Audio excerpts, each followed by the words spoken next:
আসসালামু আলাইকুম প্রিয় দর্শকবৃন্দ, আপনারা দেখতে পাচ্ছেন আজকে আমাদের একটি বিশেষ ভুরিভোজের আয়োজন করা হয়েছে।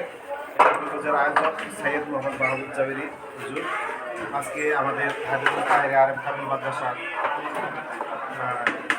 পরিকল্পনা প্রস্তুতকরণ কর্মশালা রয়েছে।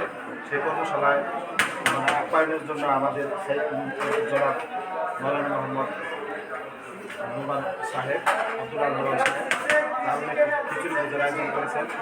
সেই খানা নিজ হাতে মাশাআল্লাহ নিজ হাতে রান্না করতেছেন। এটা খুবই টেস্টিও হয়েছে, সুস্বাদু হয়েছে। আমরা ইনশাআল্লাহ কিছুক্ষণ করে খাবো। আপনাদেরকে সকলেরই দাওয়াত রইল। এখন অসংখ্য ধন্যবাদ।